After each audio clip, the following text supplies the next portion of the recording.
Hello everyone.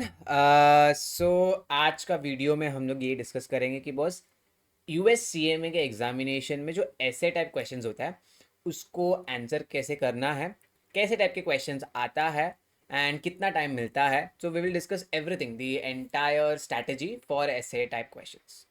ये video इसीलिए बनाना पड़ रहा है बिकॉज लास्ट एग्जाम में बहुत सारे बच्चे या जितने भी एग्जाम्स हुए हैं, if you landed up scoring 340 और 350, आइडियली कितना चाहिए पास होने के लिए? यू जस्ट रिक्वायर 360, बट 340 350 में अटक जाते हो। तो one of the reason is ऐसे टाइप क्वेश्चंस। हम ऐसे टाइप क्वेश्चंस को प्रॉपरली आंसर्स नहीं करते हैं because during the preparation stage हमें एमसीक्यूज करके इतना एमसीक्यू का प्रैक्टिस हो जाता है, बट ऐसे टाइप के प्रैक्टिस कहीं ना कहीं रह जाता है। That is one of the major reasons जिसके बच्चे बच्चे पास, अच्छे बच्चे भी फेल हो जाते हैं, राइट? सो पहले समझते हैं तो कितने टाइप ऐसे कितने क्वेश्चंस आते हैं ऐसे टाइप में? दो। सो कितने आएंगे? सिर्फ दो ऐसे टाइप क्वेश्चंस आने वाले हैं तुम्हारे एग्जाम में। That will be question 1 and question 2। ठीक है, ये ऐसे टाइप क्वेश्चन को अटेम्प्ट करने के लिए कितना टाइम मिलने वाला है? You will just receive 1 hour. तो 1 घंटे में तुम्हें दो क्वेश्चन अटेम्प्ट करना है। अब एक क्वेश्चन में, एक केस सिनेरियो पे तुम्हें लगभग 5 to 7 क्वेश्चन आएंगे। ठीक है, तो इसका मतलब अगर एक केस सिनेरियो है तो there will be 2 case scenario, ऐसे टाइप 1, ऐसे टाइप 2। ठीक है, अब इसके अंदर 1 2 3 4 5 या 6 7 ऐसे 7 क्वेश्चन, मैक्सिमम 7 क्वेश्चन आ सकते हैं, मिनिमम 5 क्वेश्चन तो हर एक इसमें आएगा। सिमिलरली इधर 1 2 3 4 5 एंड 6 एंड 7, तो ऐसे दो तुम्हें केस सिनेरियोस आएंगे। ठीक है, नाउ फॉर एस ईच, तो 1 आवर मिलने वाला है, तो each question I would say तुम्हें सिर्फ 25 मिनट स्पेंड करना चाहिए at the initial stage, and next question के लिए 25 मिनट स्पेंड करना चाहिए एट द इनिशियल स्टेज। मतलब जैसे ही फर्स्ट क्वेश्चन तुमने 25 मिनट्स में अटेम्प्ट कर लिया, सेकंड क्वेश्चन 25 मिनट्स में अटेम्प्ट कर लिया, तो यू विल रिमेनिंग 10 मिनट तुम्हें मिलेगा। तो अगर ये दोनों ऐसे टाइप क्वेश्चन में कुछ ना कुछ ऐसे तुम्हें नहीं आ रहा था तो छोड़ के रखा था, तो उसको अटेम्प्ट कर लेना। ठीक है, तो टाइम एलोकेशन क्लियर, 1 घंटे को कैसे यूटिलाइज करना है इन द एग्जाम फॉर ऐसे टाइप क्वेश्चन। ठीक है, अब बहुत सारे बच्चे क्या करते हैं, नेगेटिव मार्किंग होता ही नहीं है। ठीक है, there is no negative marking. तो जितना ज्यादा पॉइंट्स लिखोगे उतना ज्यादा तुम्हारे लिए बेनिफिशियल है। ठीक है, तुम्हें अगर 4 पॉइंट लिखना है, 3 पॉइंट लिखना है, जितना ज्यादा सी, अगर 4 पॉइंट लिखा तुमने और चार में से लेट से 3 पॉइंट करेक्ट है, 1 पॉइंट रॉन्ग है, तो ये जो रॉन्ग है इसके लिए मार्क्स नहीं काटने वाले हैं, बराबर। बट उनको अगर 2 ही पॉइंट चाहिए था तो ये चार में से एक चला गया, बट तीन में से दो राइट थे, तो पूरा मार्क्स मिल जाएगा। तो जितना ज्यादा पॉइंट्स तुम लिख के आओगे उतना ज्यादा तुम्हारे लिए बेनिफिशियल होगा। ठीक है, second thing, time spend on each ऐसे, जो मैंने ऑलरेडी बता दिया कि हर ऐसे को तुम 25 मिनट्स इनिशियली दोगे, बाद में जो लास्ट का 10 मिनट्स है उसमें क्या करना है, तुम्हें एक बार ऐसे 1 और ऐसे 2 दोनों को ओवरव्यू देख लो कि कितना क्या रिक्वायर था, वही आंसर मैंने लिखा है। बच्चे ये भी गलतियां करते हैं, क्वेश्चन में पूछा कुछ और है और तुम लिख के कुछ आते हो। क्वेश्चन में पूछा है कि बॉस इसका मतलब बताओ, यानी कि डिफाइन करो या मीनिंग बताओ, तुम लिख के आते हो ये अच्छा है, ये वैसा है, इसको यूज करना चाहिए। बट पूछा क्या था? पूछा था डिफाइन करने। सो अंडरस्टैंड पूछा क्या है, डिफाइन करने बोला तो डिफाइन, एडवांटेज पूछा है तो एडवांटेज, डिसएडवांटेज पूछा है तो डिसएडवांटेज, लिमिटेशन पूछा तो लिमिटेशन, तो क्या पूछा है वो आंसर लिखना।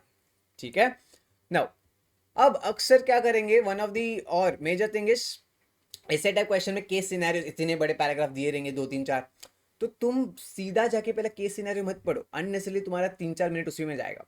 सीधा जाओ पहले 5 6 क्वेश्चन क्या दिया है।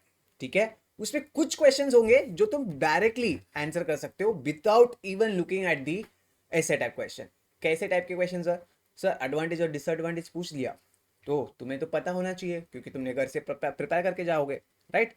या किसी का बेनिफिट बताओ, बताओ चलो, एक्सपेक्टेड वैल्यू का बेनिफिट क्या होता है, या एनपीवी क्यों यूज किया जाता है। तो ऐसे कुछ डायरेक्ट क्वेश्चंस होते हैं जो तुम डायरेक्टली अटेम्प्ट कर सकते हो even without looking at the case scenarios. ठीक है, तो केस सिनेरियो के साथ कुछ रिलेटेड क्वेश्चंस होते हैं, कुछ इरिलेटेड भी हो सकते हैं। ठीक है, जरूरी नहीं है एक आधा क्वेश्चन हो सकता है डायरेक्ट क्वेश्चन। ठीक है, अब दो टाइप के क्वेश्चन पूछा जा सकता है। वन इज कंप्यूटेशनल क्वेश्चन, जिसमें बोलेंगे कि बॉस एनपीवी कैलकुलेट करके बताओ, या फिर उन लोग बोल सकते हैं कि बॉस पीआई कैलकुलेट करके बताओ, या ब्रेक इवन निकाल के दो, या फिर वेरिएबल कॉस्टिंग के हिसाब से प्रॉफिट क्या होगा। राइट, पार्ट 1 पार्ट 2 दोनों में अलग अलग टाइप के कंप्यूटेशनल क्वेश्चन लोग पूछ सकते हैं।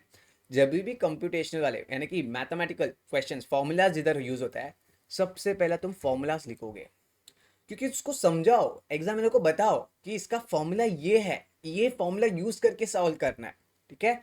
अब सेकेंड मिस्टेक क्या होता है कि हमें कैलकुलेटर में ही आंसर निकालने की आदत हो जाती है ड्यूरिंग दी प्रैक्टिस। तो एग्जाम में भी हम क्या करते हैं, क्वेश्चन पढ़ा, अच्छा ये क्वेश्चन है, इसका कैलकुलेटर में फट फट फट फट फट फट आंसर निकाल दिया और सीधा उधर जाके आंसर लिख दोगे, गलत, मार्क्स नहीं मिलेगा। तुम्हें दिखाना पड़ेगा ये आंसर अराइव कैसे हुआ है, ठीक है। लेट्स से उसमें पूछा था कंट्रीब्यूशन बताओ, तो तुम्हें दिखाना पड़ेगा पहले, सबसे पहले सेल्स कितना है, 100 रुपया, वेरिएबल कॉस्ट कितना है, 60 रुपया, तो ये दोनों को माइनस किया तो कंट्रीब्यूशन 40, ऐसे प्रेजेंट करना पड़ेगा। तुम अगर सीधा लिखोगे कंट्रीब्यूशन 40, भले ही तुम्हारा आंसर राइट है but you will not get full marks. क्यों? क्योंकि तुमने ये वर्किंग नहीं दिखाया है। तो ऐसे टाइप में वर्किंग दिखाओ कि बॉस क्या चाहिए था, उसको कैसे निकालना है, उसका फॉर्मूला बताओ, बराबर, एंड देन इसको हाईलाइट करो कि कंट्रीब्यूशन ये है, ठीक है। क्लियर? कंपटीशन क्वेश्चन में क्या चीजें याद रखना है, फॉर्मूला लिखना है, वर्किंग दिखाना है, ये दोनों के बिना फुल मार्क्स नहीं मिलेगा, तो ये दोनों दिखाओ।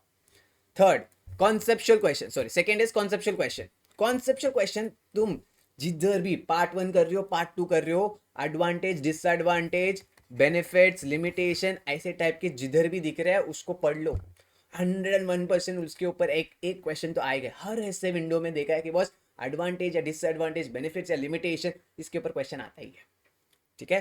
तो जिधर भी एडवांटेज डिसएडवांटेज है उस टाइप के क्वेश्चंस तो सॉल्व करके जाना, पक्का पक्का आएगा एग्जाम में, ठीक है। नेक्स्ट इज क्या पूछा है उस पर फोकस करो। अगर उन लोग ने बोला है कि बॉस केस सिनेरियो के हिसाब से कंक्लूजन बताओ कि ये अप्लाई होगा कि नहीं होगा, जैसे कौन सा ओपिनियन, लेट्स से पार्ट 1 का इंटरनल कंट्रोल में पूछा है, तो इंटरनल कंट्रोल के हिसाब से पूछा है कि बॉस इधर क्या ओपिनियन देंगे, क्वालिफाइड ओपिनियन देंगे या एडवर्स ओपिनियन देंगे, क्या देंगे, बराबर। तो उसके हिसाब से पूछा क्या है, कंक्लूजन बताओ, ठीक है। तो जितना ज्यादा तुम्हारा फोकस रहेगा क्वेश्चन में पूछा क्या उसके हिसाब से, क्वेश्चन में पूछा लेट्स से पार्ट 2 में से, पार्ट 2 में से उन लोग ने पूछा कि बॉस क्या टाइप का रिस्क है इधर, तो तुम्हें अगर लगता है कि बॉस इधर ऑपरेशनल रिस्क भी हो सकता है, इधर बिजनेस रिस्क भी हो सकता है, इधर शायद स्ट्रैटेजिक रिस्क भी हो सकता है, इधर फाइनेंशियल रिस्क भी हो सकता है, अगर तुम्हें लगता है 2-3 आंसर हो सकता है उस पर्टिकुलर क्वेश्चन का, तो 2-3 आंसर लिख के आओ। रॉन्ग आंसर का वैसे भी मार्क्स नहीं मिलेगा, जो राइट आंसर है वो लोग ले लेंगे, ठीक है। जितना हो सकता है तुम्हें जितना आता है उस टॉपिक के बारे में उतना रेलेवेंट पॉइंट्स लिखो। तुम छोड़ के आओगे तुम्हें कुछ नहीं मिलने वाला है, इससे बेटर क्या है, कुछ तो लिख के आओ जो रेलेवेंट है उस टॉपिक के रिलेटेड, ठीक है। एटलीस्ट जीरो से बेटर कुछ तो मिलेगा, ठीक है। और जब आंसर करते हो, जब भी कुछ भी आंसर करना है, मेक श्योर पॉइंट्स में आंसर करो। अभी जैसे इधर एडवांटेज बोला है तो इधर लिखो एडवांटेज .1 .2 .3, सिंपल। तुम ऐसा पैराग्राफ में लिखोगे ना, एडवांटेज इधर लिखा फर्स्ट पॉइंट, उसके बाद फुल स्टॉप लगा दिया सेकंड पॉइंट, उसके बाद फुल स्टॉप लगा दिया थर्ड पॉइंट, उसको लगेगा एक ही पॉइंट है, वो उसके हिसाब से 1 मार्क देगा, मतलब 1 पॉइंट का जितना मार्क्स है उतना देगा। क्यों? क्योंकि तुमने पॉइंट वाइज नहीं किया है।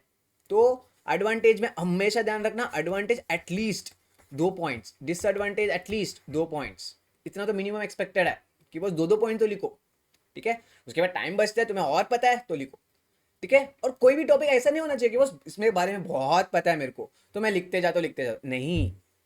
तुम्हें अगर ज्यादा पता है, लास्ट में टाइम बचता है तो आके प्रोटे करो, स्टार्टिंग में टाइम वेस्ट मत करो, ठीक है। I hope this was something जिसकी वजह से बहुत बच्चे थोड़ा प्रॉब्लमेटिक कर रहे थे कि बस ऐसे कैसे अटेम्प्ट करना है, कैसे टाइप के क्वेश्चन आते हैं।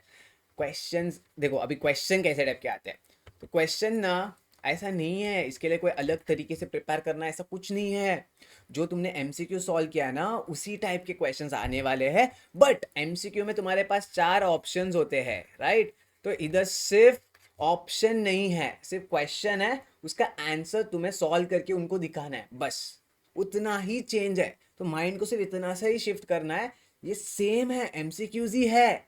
इसमें सिर्फ मुझे क्या है, मेरे पास ऑप्शन नहीं है, मेरे को लिख के बताना है, मेरे को सॉल्व करके बताना है कि बस इसका आंसर ये है, इसको कैसे हमने डिराइव किया है, राइट। क्लियर? ओके। अब इस चैनल में मैं और भी सीएमए यूएस के रिलेटेड कंटेंट डालते जाऊंगा। सो तुम्हें जो भी चाहिए कमेंट सेक्शन में बता देना इसके बाद किसके ऊपर वीडियो बनाना है, और लाइक करके बिना जाना मत, बिकॉज तुम लाइक करोगे तो मुझे मालूम पड़ेगा कि बस हाँ ठीक है, मतलब हेल्पफुल है ये वीडियोस, ऐसे वीडियोस और बनाना चाहिए, ठीक है। Okay, all the best for September October, stay tuned.